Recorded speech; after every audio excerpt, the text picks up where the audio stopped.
Siapa di antara kita yang ingin punya rumah idaman? Apakah rumah idaman itu berarti rumah yang mewah?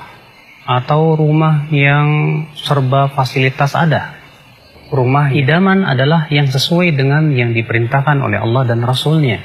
Rumah idaman adalah rumah yang diberkahi oleh Allah Subhanahu wa Ta'ala. Rumah idaman adalah rumah yang dimasuki oleh malaikat rahmat. Lalu bagaimana kita bisa menjadikan rumah kita rumah yang penuh dengan keberkahan dari Allah dan rahmat Allah Subhanahu wa Ta'ala? Yang pertama yang harus kita perhatikan ya akhul Islam, jangan sampai rumah kita mengundang para jin dan mengusir malaikat rahmat. Bagaimana caranya? Yaitu dengan memajang foto-foto bernyawa atau gambar-gambar bernyawa di dalam rumah kita.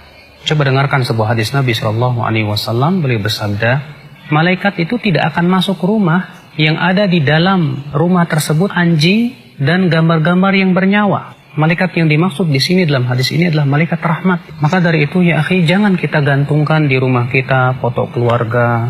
Jangan kita gantungkan di situ gambar-gambar bernyawa atau patung-patung. Imam Ahmad meriwayatkan dalam musnadnya, suatu malam Rasulullah SAW berjanji untuk bertemu dengan malaikat Jibril.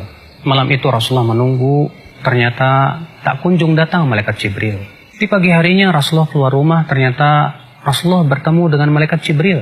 Lalu malaikat Jibril berkata, "Wahai Muhammad, sebetulnya tadi malam saya datang. Namun tidak ada yang mencegah saya untuk masuk ke rumahmu, kecuali karena di depan rumahmu ada patung.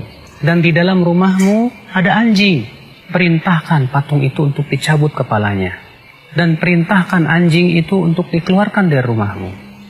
Maka yang kedua adalah, coba perhatikan ruangan-ruangan rumah kita.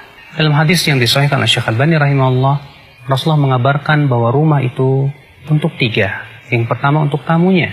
Yang kedua untuk ruangan pemilik rumah, kamar tidurnya.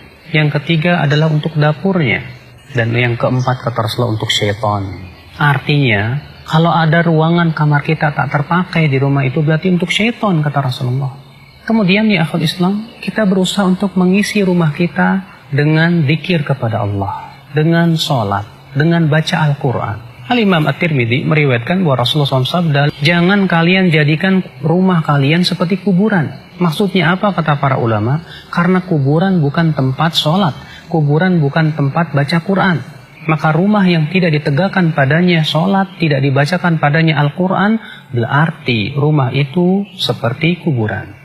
Kemudian setelah itu, rumah itu diisi oleh penghuni-penghuni yang bertakwa kepada Allah. Suami